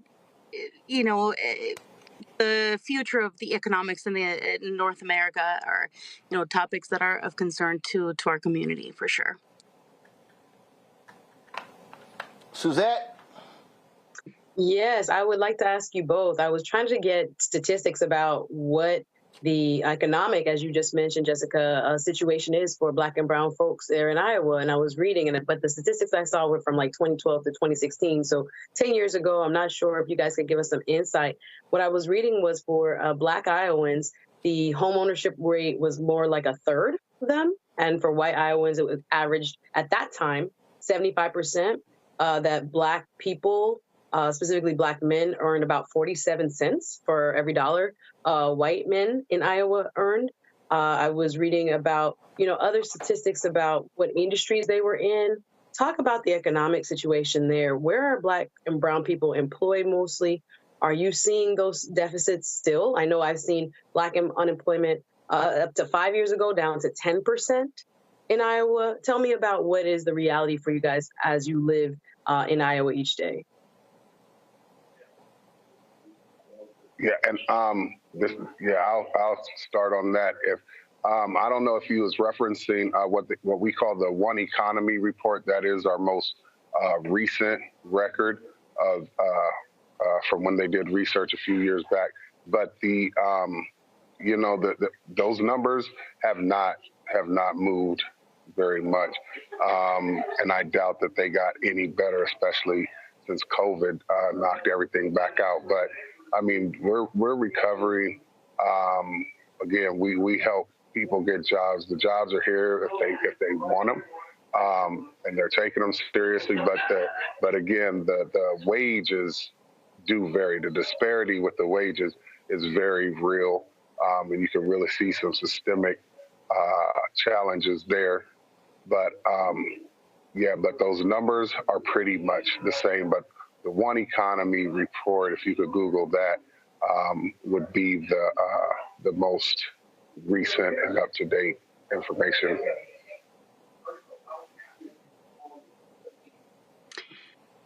All right, then. Well, look, I'm sorry. Go ahead. Go ahead, Jessica.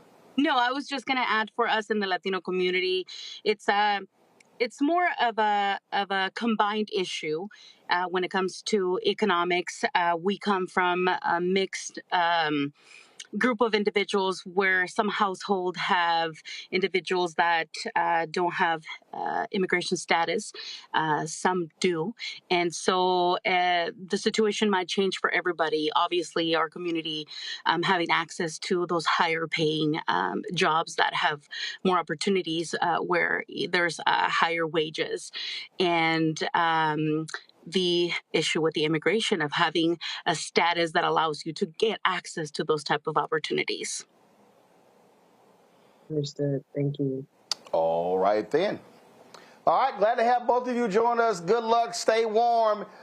It's too damn cold, so that's why give me early voting, give me absentee, give me. I ain't leaving the crib. Well, first of all, Bo, where you are? How cold is it? Oh, it's the last I looked, it was like -7 degrees. Right. Oh, hell no. Hell no. Jessica, how about where you are? We are in the same place, so the same thing. Listen. Fortunately, it's something my Black caucus. Hey. I was saying, fortunately, my caucus spot is like literally. Yeah, fortunately, my caucus place is right across the street from where I live. So, say, bro, -7. I ain't even trying to leave the crib, even if they across the street. I'm like, okay, all right, look, y'all. Good luck, y'all. Stay warm. I appreciate it. Thank you so very much. Thank you. Before I let Suzette and Julian go, your final thoughts on this MLK Day. In our last block, I'm going to play comments from today's MLK event at Ebenezer Baptist Church in Atlanta. But Suzette, you first. I'll just start where you started tonight's program, which was with the vice presidents from Marks. I want to say she sounded the most confident and clear as to messages that really resonate with the Black community that I've heard from anyone in the Biden administration. I know they have a challenge with their communication to Black people and understanding what we really care about and how to speak to those issues. She did a phenomenal job in that speech. I don't know if it was the spirit of the day, the audience she had, and where she was speaking, but kudos to her. It's been hard for her to shine with the portfolio she was given, those issues that she must take on. But if they could utilize her in the way that she was able to bring forth the message today, there's a lot more promise to reaching those in our community that feel as if they're not being heard or that Democrats are not speaking to their issues. Julian? I agree with Suzette. I think that Kamala Harris is a rock star, and she behaved like a rock star in that speech, and we all enjoyed her energy and her focus. But let's be clear about Dr. King. Let's not sanitize him. Let's embrace the revolutionary spirit that he had. And it is amazing to me that we continue to do the Kumbaya King. You know, we shall overcome, whatever. Forgive me for singing on your show because I can't sing. But that Kumbaya King is not the king that was real. The king that was real was an economic revolutionary. I always tell people Dr. King was an economist. He believed in distribution. If we embrace the legacy of Dr. King, we must look at issues of distribution. All the publicly held land in our city, like DC, federal land, that's reparations. Give it to Black folks. And if you look at King, don't quote King, read King. Read the whole thing. And when you read the whole thing, you will understand that this man was a quiet revolutionary that we have never fully embraced. All right. Both of you, thanks a lot. Folks, going to a break. We come back. We'll hear from Senator Pastor Raphael Warnock plus Bernice King, the daughter of the Reverend Dr. Martin Luther King Jr. and Coretta Scott King at today's ceremony at Ebenezer Baptist Church. You're watching on YouTube. Hit the like button, folks. We should be at 1,000 likes, okay? I shouldn't be telling y'all this. Also, support us in what we do by joining our Bring the Funk fan club. You can support us by sending your check and money order to P.O. Box 57196, Washington, D.C. 20037-0196. Cash App, $RM Unfiltered. PayPal, Martin Unfiltered. Venmo's RM Unfiltered. Zelle, Roland at RolandSMartin.com. Roland at RolandMartinUnfiltered.com. We'll be right back.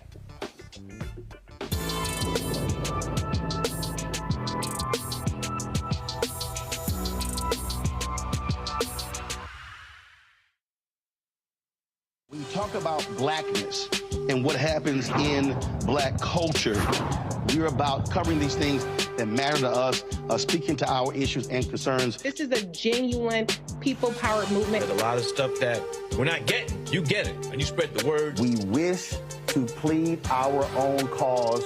Too long have others spoken for us. We cannot tell our own story if we can't pay for it. This is about covering us. Invest in Black-owned media. Your dollars matter. We don't have to keep asking them to cover our stuff. So please support us in what we do, folks. We want to hit 2,000 people, $50 this month, raise $100,000. We're behind 100,000, so we want to hit that. Y'all money makes this possible. Checks and money orders go to P.O. Box 57196, Washington, D.C. 20037-0196. The Cash App is $RM Unfiltered. PayPal is R Martin Unfiltered. Venmo is RM Unfiltered. Zelle is Roland at RolandSMartin.com. Hi, I am Tommy Davidson. I play Oscar on Proud Family, Louder and Prouder. I don't play Sammy, but I could. Or I don't play Obama, but I could. I don't do Stallone, but I could do all that. And I am here with Roland Martin on Unfiltered.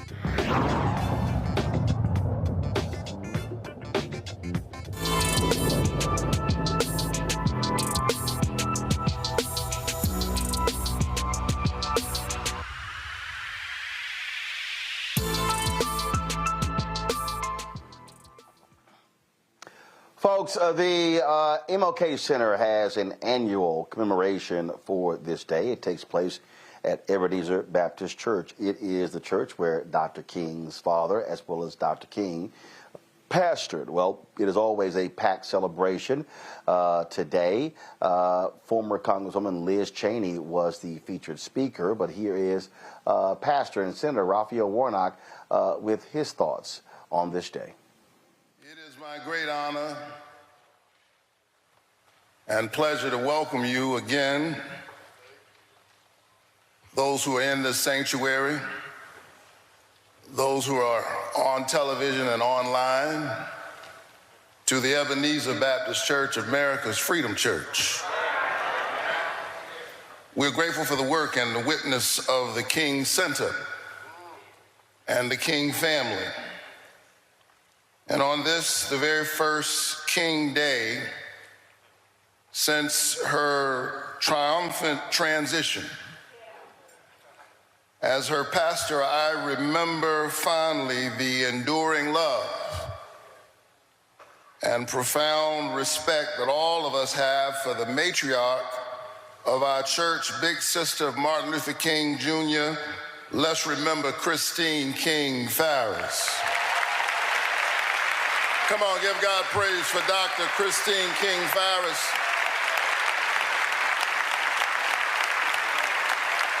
Let earth celebrate her and let the heavens rejoice.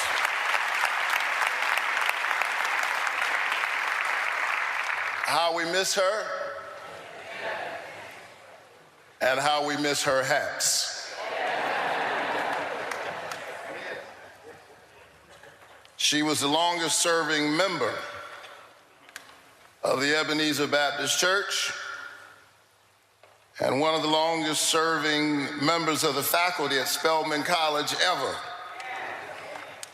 Teacher, daughter of a preacher. Happy birthday, Dr. Martin Luther King Jr., 95 years. Come on, let's hear it for Dr. King. Happy birthday to America's great prophet.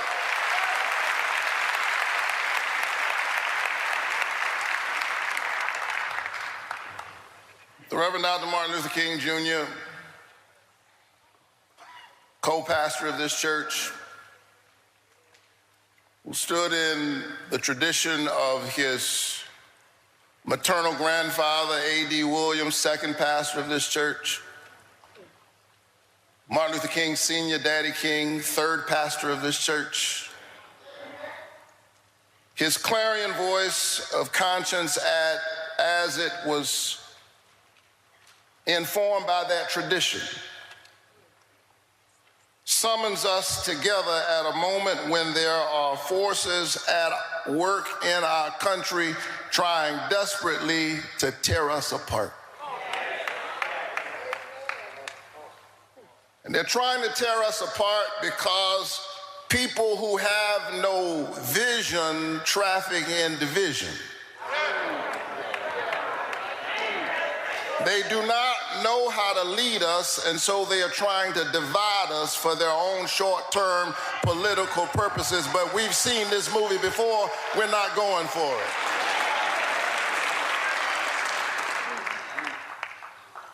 There are elected officials in our great country waging war against democracy itself. The great Reinhold Niebuhr said, humankind's capacity for justice makes democracy possible. And our capacity for injustice makes democracy necessary. Whether you're on the right or the left, you got to fight for the democracy. I say that not just as a senator, I say it as a pastor. Because I believe that democracy is the political enactment of a spiritual idea. The notion that each of us has within ourselves a spark of the divine. That we are a reflection of the very glory of God. It is the covenant that we have with one another as an American people, e pluribus unum, out of many, one. With all of our differences and all of the distinctive expressions of our diverse and variegated humanity, we must stand together, e pluribus unum, out of many. One. It takes a great spirit, the spirit of Martin Luther King Jr., to summon Raphael Warnock and Liz Cheney to the same pulpit at the same time.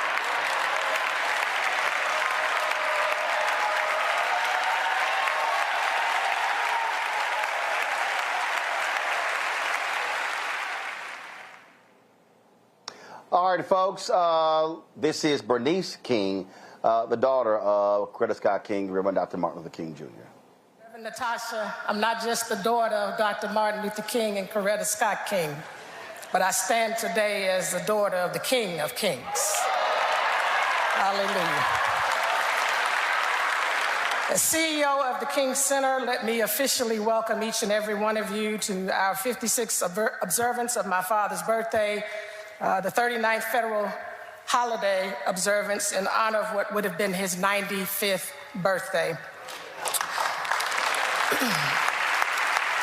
To Pastor Senator Warnock, thank you for opening the doors once again to us on this sacred day. Thank you to all of our program participants, especially our speaker for the hour, Reverend Arline Bradley. I want to thank also the King Center staff and the King Center team, and especially thank Fox 5 Atlanta WGAGA TV.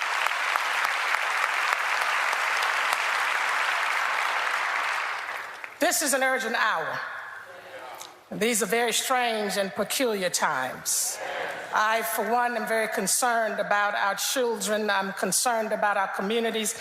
I'm concerned about all my brothers and sisters in our world house who are being denied living healthy and prosperous lives due to repressive regimes. You see, I believe we are in the fight of our life. Our humanity is literally under attack, causing us to come out of character, to be opposite of what God created us to be. He created us after his image and likeness. I believe he also created us to operate from a higher plane of dignity and discipline, and yet over and over again, too many choose to operate on low levels of vibration.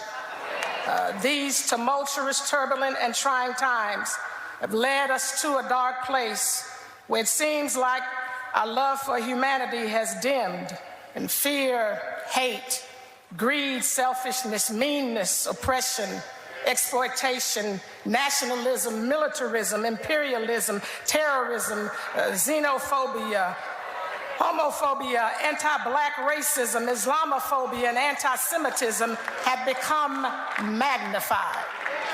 With the looming levels of threat to our current existence through physical, sexual, and socioeconomic violence, terrorism, wars, and AI, as well as the confluence of hate and genocide, war and genocide, greed and genocide, and an unprecedented loss of human life, it's easy to feel overwhelmed with sadness, anxiety, fear, and anger, tempting us to succumb to hopelessness. There's some that believe that there is no way out or through this current conundrum. But I believe we can be who God created us to be, as vessels of love and champions of truth and warriors for justice and liberation, if we truly hear and heed the words of Dr. King and the King of Kings. Over the past 56 years, we've honored the life and legacy of my father by sharing so many powerful and inspiring words throughout the world. Despite some things changing, what have we really done with the numerous words inspired by him? How different is our state, the state of our world, since we began commemorating his birthday as a collective in 1969, even before the King holiday? At the time, if you recall, we were in the midst of the Vietnam War that ultimately claimed millions of casualties. 56 years later, we are witnessing two well-publicized wars, Russia and Ukraine, and Israel and Hamas, and over 12 additional wars in our world, including in the Congo, Yemen and Sudan, Tigray and Ethiopia, where we are losing millions of human lives across conflicts, including children, with the numbers mounting daily, and yet we are silent and separated in our cries for a ceasefire, the freeing of hostages, and the condemning of terrorism. Folks, you can check out our Black Star Network to see that entire program, which we streamed today. We certainly appreciate you joining us on today's show. Let me thank the folks with the Madam C.J. Walker Theater here in Indianapolis for today's program. Of course, yesterday I also spoke in Charlotte. We live streamed that as well. If you want to see my presentation in Charlotte, North Carolina, you can check that out on the Black Star Network app. You can go to our YouTube channel as well. So let me thank the folks yesterday with the MLK Planning Committee at Mayfield Memorial Baptist Church. Let me thank the pastor as well for being with them. Also, let me shout out the ILSIP chapter of the NAACP on Long Island. It was good being with them on Saturday night. And, of course, University of Tennessee in Knoxville was there on last Thursday. Folks, don't forget that our focus is not about just celebrating, commemorating King today, as well as the other freedom fighters. The other thing is for us to keep doing the work after today. That's what our job is. That's what we must continue to do. I will be back in studio tomorrow right here on Roland Martin Unfiltered, and we're going to keep doing the work, keep being as King called on the Negro press in his book, Where Do We Go From Here, KSL Community, to remain militant and remain focused on the substantive when it comes to the liberation of our people. And that's exactly what we will do here on this show. If you want to support us in that effort, please join our Bring the Funk fan club. Our goal is to get 20,000 of our fans contributing on average $50 each over the next year. Y'all pull the photo up of the brother. Let me shout out Tyus. I was, as I said, I was in Indianapolis today. Do y'all have the photo? I sent it to y'all. Do y'all have it? I'll pull it up. This Tyus is there on the left. Tyrus Lewis, he wanted to make sure that he put his $1,000 donation in my hands. Tyrus, I appreciate that. And thank you so very much for your contributions to the Bring the Funk fan club. Folks, again, we appreciate it. Every dollar that we get, whether it's a $1,000 contribution, $100, $50, $25, $10, $5, $1, does not matter. It all matters for the work that we do here at Roland Martin Unfiltered, as well as the Black Star Network. You can send your check and money order to P.O. Box 57196, Washington, D.C., 20037-0196. Cash App is $RM Unfiltered. PayPal are Martin Unfiltered. Venmo is RM Unfiltered. Zelle, Roland at RolandSMartin.com. Roland at RolandMartinUnfiltered.com. Be sure to download the Black Star Network app. Available on Apple phone, Android phone, Apple TV, Android TV, Roku, Amazon Fire TV, Xbox One, Samsung Smart TV. You also can watch our 24-hour, 7-day-a-week streaming channel. We are available on Amazon News by simply going to Amazon Fire, go to Amazon News. You can tell Alexa to play news from the Black Star Network. You can also check us out, folks, on Plex TV, Amazon Freevee, as well as Amazon Prime Video.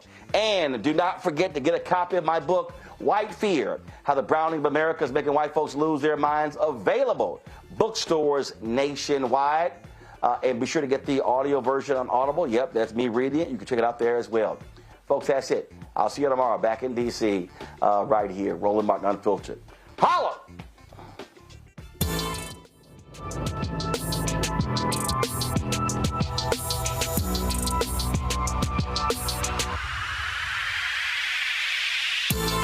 Black Star Network is here. Oh, no punch! I'm real revolutionary right now. Thank you for being the voice of Black America. All momentum we have now, we have to keep this going. The video looks phenomenal. See, there's a difference between Black Star Network and black-owned media and something like CNN. You can't be black-owned media and be scared. It's time to be smart. Bring your eyeballs home. You dig?